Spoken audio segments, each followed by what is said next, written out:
Hello again and welcome.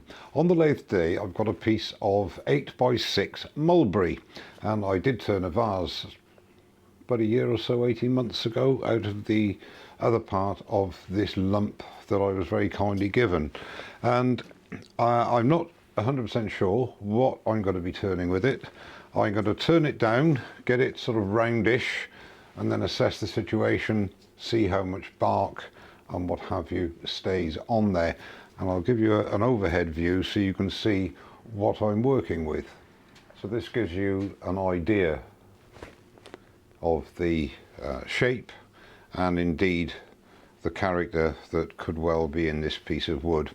Some beautiful figure there, some burl figure, and I want to try and keep that in, so I'm not quite sure. So I'm going to turn it to as round as I can, knock all the corners off, and then reassess what we've got. So without further ado, let's get turning this piece of Mulberry. Okay, so full face shield on. Obviously I'm wearing a glove because of the bits that are going to fly off. I've pre-dialed in the speed and it's quite stable at about 850 RPM. I'm going to start off with a 1 1/4 inch spindle roughing gouge. See how that goes, and I might well turn to the 1/2 inch bowl gouge if need be. Okay, let's get started.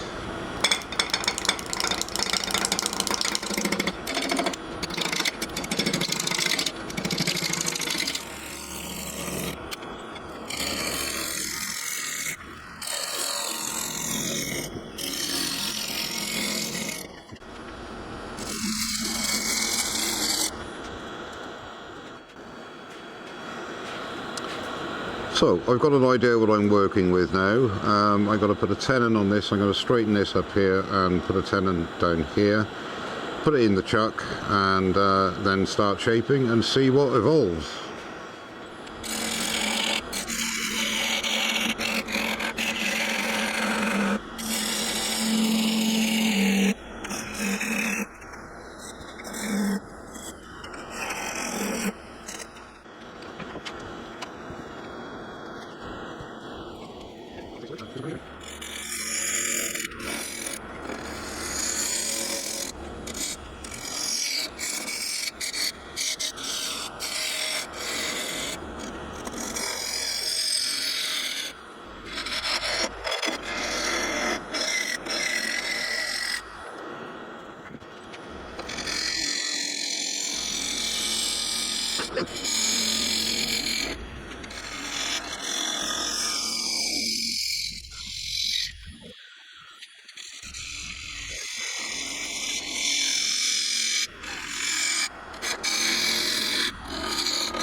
So I'm quite happy with the shape on this now.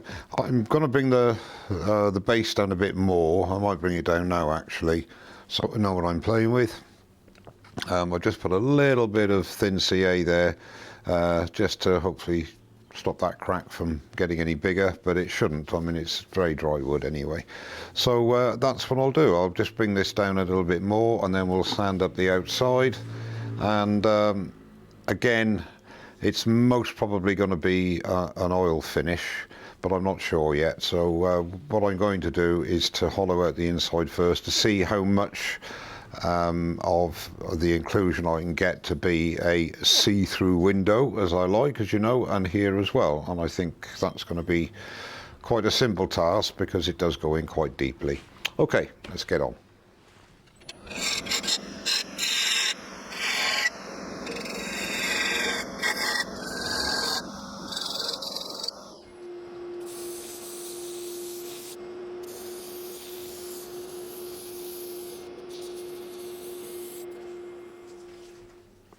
So I've sanded the piece now to 400. I'm going to oil it over my hands, and what I'm going to do is one application to begin with of the Hampshire Sheen citrus burnishing oil.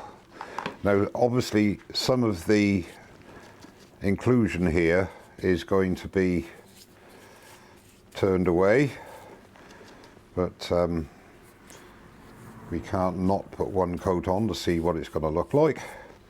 Some lovely burl here as well, some burr figure. I think this is going to look pretty special again. Now what I'll do, I'll just put this on very liberally, and then I will wipe off the excess with a paper towel. But the idea obviously of putting it on with a brush is you get into all the little crevices in the inclusion.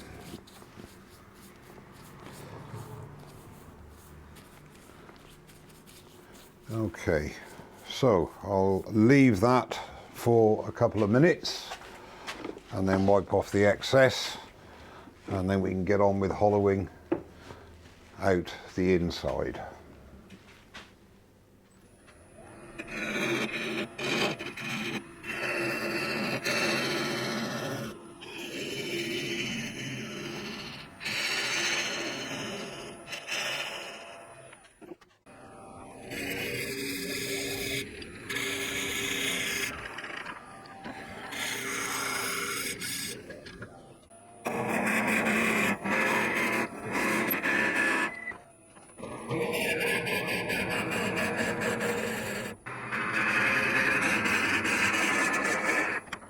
So I'm set up for hollowing now. I'm using the Hope Easy Arm hollowing jig, and I've got the laser attached as well. And the beauty of the laser is that I've got this set to that wall thickness, and it gives me complete control. And as the laser dot gets longer and falls off the end, then I've achieved that thickness of wall, and it just takes all the effort out of it, much easier on the back. So we'll get started and start hollowing.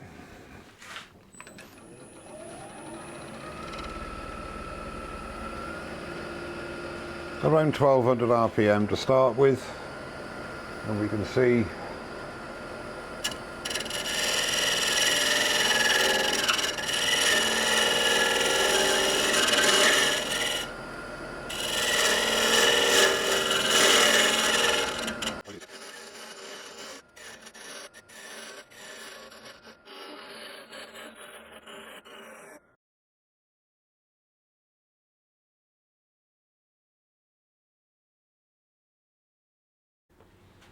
okay, so I've got the hollowing mainly done now.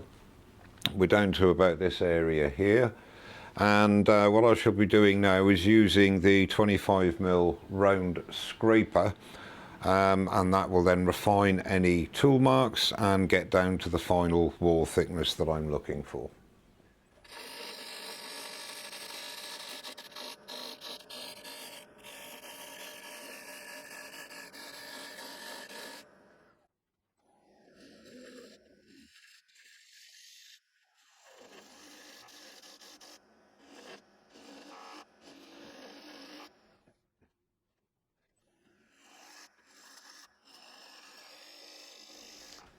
So that's the hollowing and the refining finished, and I think it's come out pretty well. The inside's going to need sanding now, not a lot of sanding, and if I go to the other camera I will be able to show you the inside there. You can just see a couple of little tool marks there because it's so thin. It's between 5 and 7mm down to the base, and I will sand that out and just clean up the edges a little bit, just soften them slightly, hand sanding, and I'll come back to you when I'm putting the oil on. And just to reiterate, I had to be a little bit careful because those marks there, here is very, very thin. It's, as I say, just on 5mm there, and there's no stability there whatsoever. So discretion is the better part of valor in this case.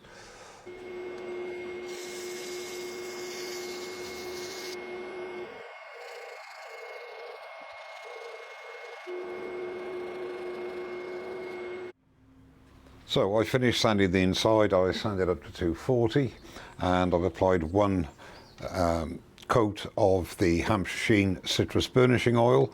I took the opportunity to add another coat to the outside, which is 2 in total, and just another view there just so you can see it.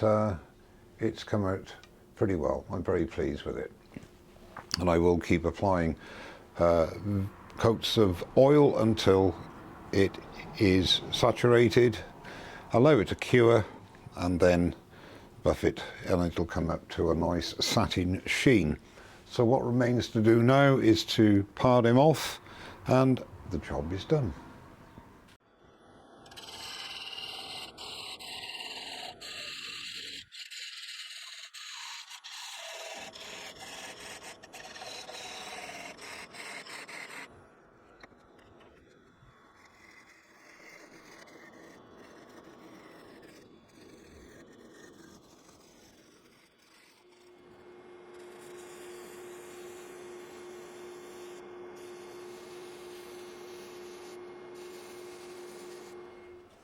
Well, here's the vase finished, and it stands at 6.5 inches tall by just under 5.5 inches at its widest point. I'm very pleased how it's turned out. It's got a beautiful figure. I've only applied 2 coats of the Hampshire Sheen citrus burnishing oil on the outside, 1 on the inside. Obviously a lot of hand sanding with a piece like this, but all in all I'm very pleased how it's turned out. I'll put a few pictures up at the end. Thank you very much indeed for watching.